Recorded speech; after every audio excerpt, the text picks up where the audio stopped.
Tá firme aí? Vamos entender mais sobre osteoporose. Dr. Cássio Prado conosco, ele é ortopedista e também tem muita experiência em estilo de vida. Trabalhou por vários anos e trabalha ainda com o estilo de vida, juntamente com outros profissionais. Doutor, quem quiser conhecer mais do seu trabalho, tá lá no Instagram também, né? Exato, é só me procurar lá, @dr.cassioprado. Eu respondo não com tanta agilidade, mas na medida do possível vai ser um prazer ali atender e solucionar algumas das suas dúvidas. Legal, e olha, é muito importante esse momento aqui com o Dr. Cássio, a gente valoriza a presença dele, ele desmarcou alguns compromissos para estar com a gente, porque entende que você e muitos outros telespectadores podem aproveitar esse conteúdo para mudar de vida. Doutor, vamos entender na prática como é que a osteoporose pode atrapalhar a qualidade de vida das pessoas que estão já enfrentando essa condição, que já passaram da osteopenia para a osteoporose? Sim, então como eu falei, muitas vezes a primeira manifestação da osteoporose é aquela pessoa que já chega e está lá com uma fratura. Então, às vezes uma pessoa com um movimento banal do dia a dia, você está andando, vai fazer um esforço um pouquinho maior e a gente sabe que as duas regiões de maior risco, coluna vertebral, as nossas costas, né? Dores lombares podem ser aí um anúncio de que há um problema aí, e também essa região do fêmur, a região, às vezes a pessoa ela fratura o fêmur, Teru, ela só deu uma virada brusca, ela foi virar para ver alguma pessoa e ela quebra antes de cair. Às vezes a pessoa pensa, nossa, eu quebrei quando eu caí. Não, ela quebrou antes mesmo de o fato de ter que... E eu tô pensando aqui, gente, que o fêmur, eu tô enganada, é a maior estrutura óssea que a gente tem? Exato, é o maior osso do corpo humano. É esse ossão aqui, gente. Agora, para quebrar esse osso, doutor, tem que estar muito poroso. Exatamente. A região que mais fratura é essa região lá em cima. Aqui, a cabeça. Isso, a região do colo, que é o pescocinho ali, né? Tem a cabeça, que é o redondinho. Aqui em cima, né? E aí o colo é essa parte como se fosse um pescocinho. E fraturas trocantéricas também nessa região. E sabe o que? A gente sempre tem que suspeitar disso, Teru. Eu atendi recentemente 2 pacientes idosos, né? Uma mulher de mais de 70 anos e um senhor com 80, quase 90 anos, que fez um movimento banal, foi até o pronto-socorro, não foi valorizada a queixa do paciente e ele tinha uma fratura. Ele ficou sem o tratamento e sem andar. Imagina isso, você ficar sem andar.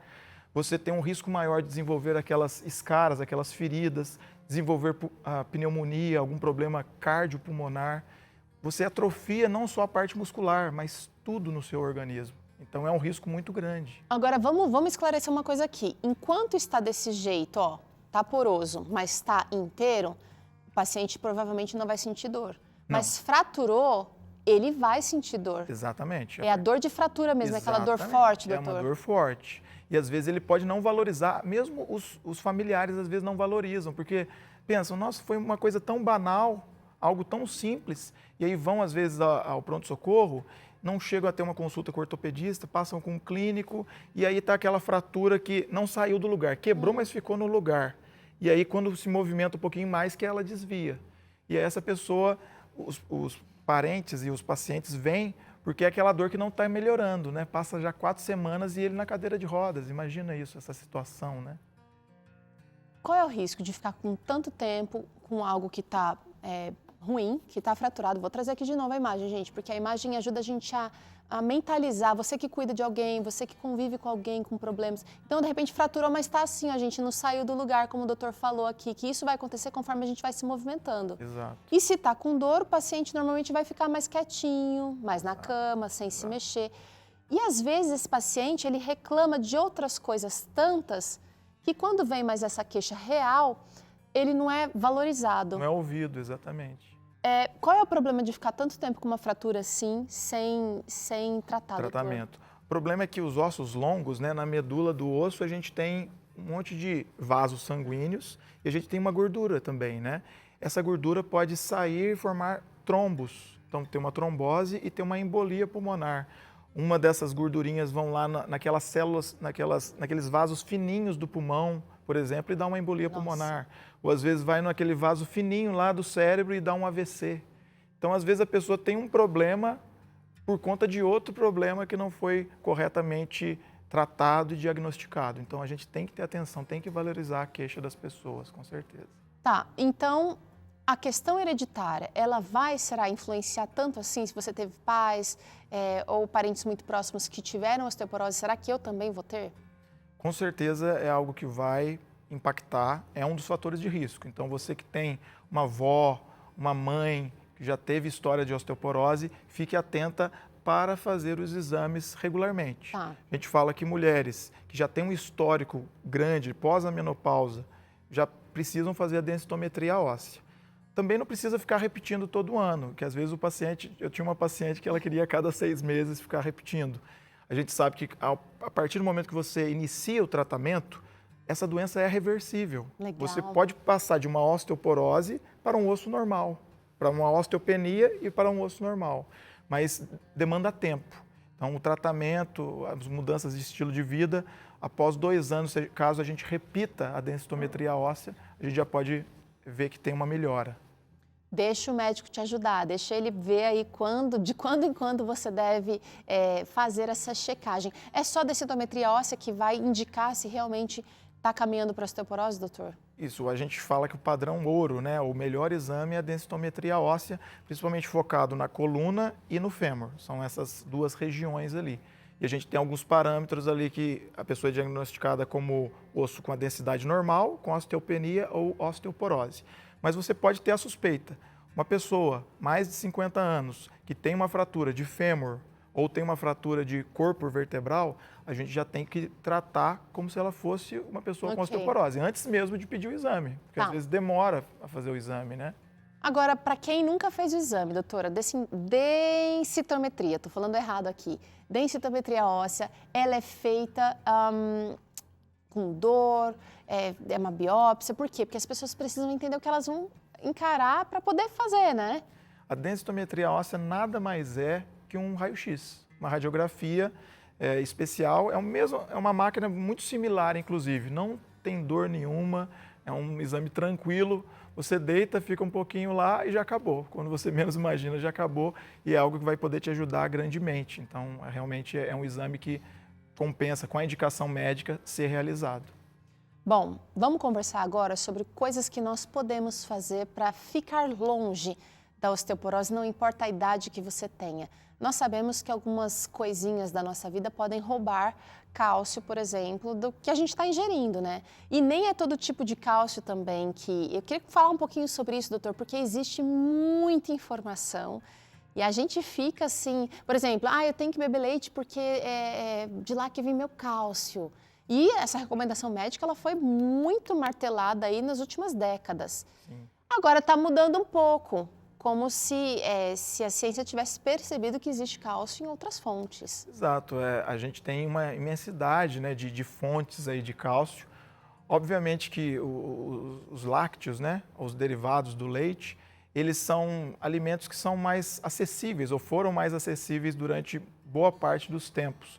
Mas hoje a gente tem uma facilidade grande de encontrar também outros alimentos que são fonte tão quanto o leite de cálcio. E eu fiquei sabendo que, de repente, o consumo excessivo desse cálcio nem vai ser todo aproveitado.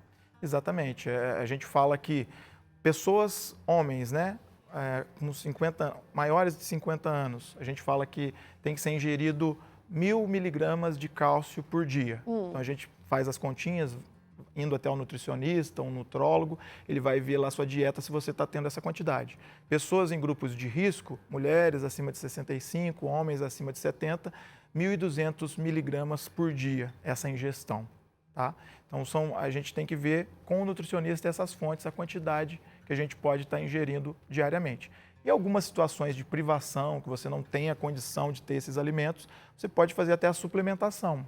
Né? Indicada, né? Indicada, porque também é um outro problema. As pessoas que fazem suplementação à torta e à direita e acabam ficando em excesso e aí desenvolvem problemas. Nefrolitíase, que são as pedras nos rins, vários problemas sérios. Então, suplementação também tem que ser feita com indicação. Equilíbrio, gente, equilíbrio. Agora vem para cá, doutor. O senhor trabalha com estilo de vida já há muitos anos. O senhor atende pacientes que vêm de colegas nutricionistas, nutrólogos. E essa mesa aqui tem alguns alimentos que não são vistos como assim em potencial, né, fonte de cálcio. Sim, eu conheço que o gergelim, por exemplo, é uma excelente fonte. Mas eu não sabia que a melancia, não sei se o senhor vai falar dela aqui, ela também poderia ajudar. Exato. E uma surpresa que muitos pacientes ficam surpresos, né, é quando a gente fala que a laranja ou o suco de laranja, ele tem quase a mesma quantidade do leite, por exemplo. Você tá brincando. A gente às vezes associa muito a laranja apenas com a vitamina C, a laranja é vitamina C, mas ela tem outros nutrientes e minerais, inclusive o cálcio. Então é uma grande fonte, uma excelente fonte de cálcio. Tá, então de frutas eu tô percebendo que a gente elegeu essas 3 aqui. Exato. Eu tenho certeza que tem outras que são fonte Sim, também. sim. Abacaxi, laranja, melancia. Eu achava que melancia era só água e a corzinha vermelha dela aqui. Sim, sim. Mas a melancia é uma excelente fonte de cálcio e também é um alimento que a gente consegue ingerir em grande quantidade e ele não interfere caloricamente. Legal. Né? Então, assim, às vezes pessoas que precisam ter uma restrição calórica, uma dieta, melancia é uma excelente pedida também, uma excelente escolha. Tô vendo que tem verduras aqui e se eu estou percebendo bem, são aquelas mais verdinhas escuras. Exato, as folhas escuras. Essas são grandes fontes aí de cálcio. Então, o brócolis, a alface, a couve, né, o espinafre, são excelentes fontes. Às vezes a gente até despreza também o caule ali, né, Inclusive ele está aqui sozinho, ó. A Thalita, nossa produtora de hoje, ela deixou o caule aqui. É uma mensagem, né, Thalita? Exato. É rico em cálcio, gente. Exato, a gente dá para aproveitar todos os elementos aí desses alimentos que têm esses nutrientes sem que a gente despreze, sem que a gente perca essa qualidade alimentar. Então, sabendo aproveitar, a gente consegue ter uma alimentação muito balanceada. Esse aqui, doutor, me lembra pizza. Manjericão. Manjericão também está na lista aqui, gente. A minha esposa adora manjericão, ela até plantou lá na hortinha de casa. Olha aí. Plantou lá o manjericão. Realmente é um elemento também que é uma fonte grande de cálcio que a gente pode ingerir. É como um tempero quase, né? A gente coloca ali no feijão, no arroz ou mesmo em alguma massa, já dá um sabor totalmente diferente, né? Então é uma excelente fonte também. Gente, a gente precisa caprichar, tá? Precisa caprichar e dá para consumir, gente, em forma de refogado, em forma de salada, em forma de suco, em forma de recheios de pizzas. Exato.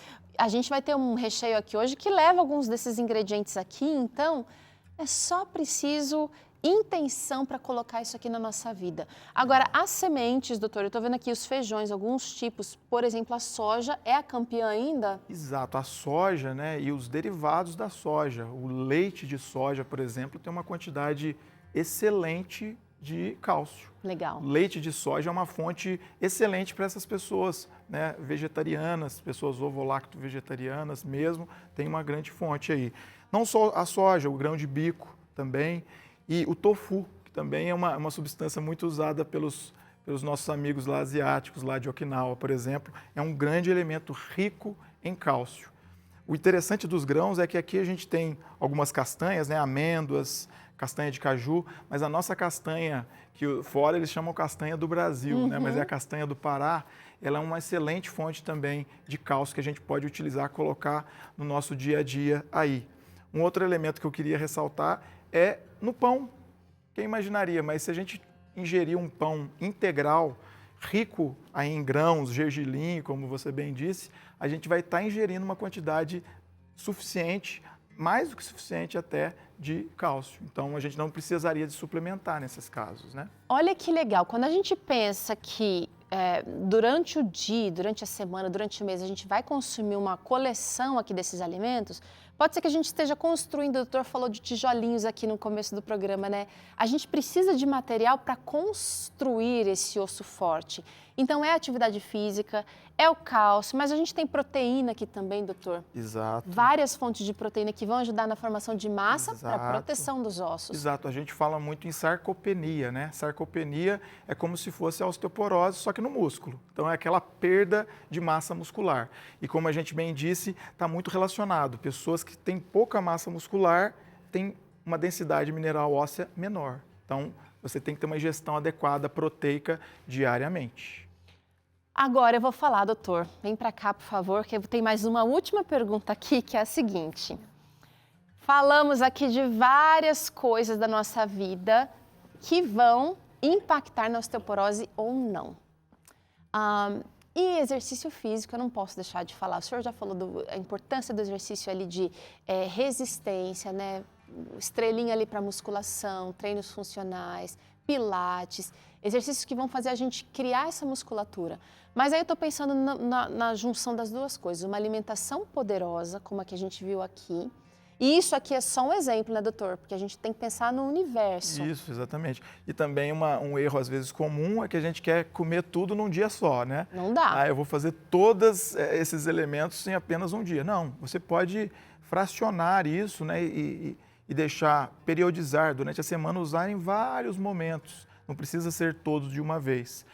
Tendo esses alimentos, você vai ter o substrato, esses tijolinhos, para que lá na musculação, lá na atividade, subir escadas, na própria caminhada, você estimular o músculo para que ele seja formado. Então, o músculo é formado com o substrato, com esse tijolinho, que é a proteína, e com o estímulo. Se a gente estimula, a gente dá essa mensagem para o nosso organismo que o músculo é essencial, ele não pode ser perdido.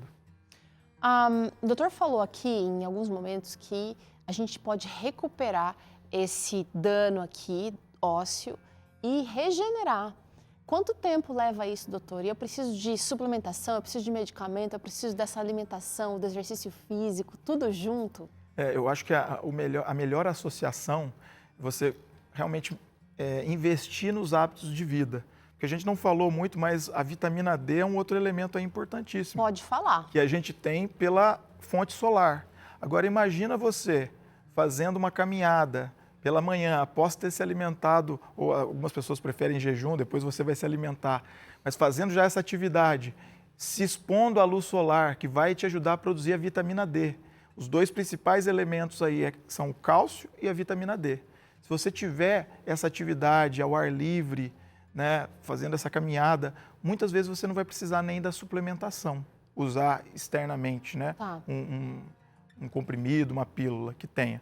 Em alguns casos, quando a pessoa já tem osteoporose, a gente faz o tratamento, né, com medicamentos, faz a suplementação, porque são pacientes de muito risco. E, como eu disse, a gente repete em 2 anos a densitometria. Esse é o período que é visto na literatura como o tempo necessário para que faça efeito essas mudanças. Então, não adianta você querer resultados rápidos, né? Tudo que vale a pena demora um pouquinho mais de tempo. Então, 2 anos você focado, fazendo o tratamento, você repete, você consegue voltar a ter um osso normal, considerado como uma densidade normal. Boas notícias aqui então pra gente, né? Boas notícias. Eu acho que a gente precisa ter intenção, saber o que fazer. E o Dr. Cássio foi muito assim didático aqui hoje. Ele deu um panorama geral, porque a maioria dos ortopedistas vão focar no tratamento medicamentoso e na atividade física no máximo, doutor. Mas o senhor é brilhante dizendo aqui pra gente que a gente precisa pensar nesse todo. Não tem como ter um ganho completo se a gente não pensar nessa mudança por completo. Exato. Nós não somos somente nossos ossos, né? Nós somos um ser completo, né? A gente tem que tratar integralmente o paciente. Então, às vezes, por exemplo, uma pessoa que tem uma depressão, tem um problema emocional, isso atrapalha, né, a atividade física, atrapalha o sono, ela não tem disposição para acordar no outro dia e para se expor à luz solar, por exemplo. Então, a gente tem que entender cada cenário, cada caso é um caso, entender qual é a dificuldade desse paciente e tentar, com uma equipe multidisciplinar, atuar para que ele esteja bem, esteja com saúde no final das contas. E, doutor Cássio, é interessante que às vezes a gente vai precisar desse conhecimento para nós mesmos, mas muitas vezes a gente precisa ser aquela pessoa que vai estender a mão. Só que não dá para estender a mão se eu não sei o que eu vou fazer. Então, eu estou aqui com a revista Esperança, a Máquina Humana, para você que deseja uma reflexão mais íntima e mais pessoal sobre a sua vida e também sobre como você pode ajudar outra pessoa. Então, obrigada, Matheus falou aqui, olha, a gente pode conhecer melhor o nosso funcionamento, o nosso corpo, entender o plano de Deus para ele. O Dr. Cássio deu esse panorama geral aqui, mas, gente, partir para a prática requer muita determinação e requer essa coleção de conhecimento, entendimento do que eu tenho ao meu dispor aqui também. Eu quero que você tome tempo para fazer isso, porque sem saúde nós não somos nada. A gente não pode ser feliz e não pode também ajudar outras pessoas a serem felizes. Então, quer pedir a sua? Você pode ligar para cá. Na verdade, vamos dar o WhatsApp? Você pode mandar um WhatsApp e dizer que viu aqui no programa Vida e Saúde, a gente ofereceu para você, você fala, olha, eu vi lá no programa, a Teru falou que eu posso pedir por aqui. Vai ser gratuito, então é só mandar um zap para cá, para o 12 98244 4449. Vou repetir, tá? Pega lá o celular, corre. Já digita aí, é mais fácil. Vai lá, é 12 98244 4449, tá bom? E você não esquece de dizer, ó, vi lá no Vida e Saúde, a Teru falou que eu posso ligar, que eu posso pedir, e você espera aí que a gente vai dar uma resposta para você, vamos pedir alguns dados aí só para termos o endereço para enviar para você, tá bom? Doutor, muito obrigada pela participação aqui nesse Vida e Saúde, foi muito preciosa a sua vinda aqui, viu? Eu que agradeço, é sempre um prazer poder ajudar quem está em casa, né, trazendo informações, trazendo um conteúdo que realmente faz a diferença. Ó, doutor Cássio, já conversei com ele aqui no intervalo, ele precisa vir aqui falar sobre as novidades da prática médica dele, né? Porque o ortopedista está mudando muito o panorama da atuação, mas ele vai vir numa próxima aqui, então aguenta aí, tá bom? Ele vai ficar aqui para experimentar a nossa receitinha de hoje, receita boa. Agradeço. Então, mas a gente pausa rapidinho a conversa porque na volta você vai acompanhar o reality Desafiando a Máquina. E aí depois sim, vem esfirra de batata doce sem glúten para você.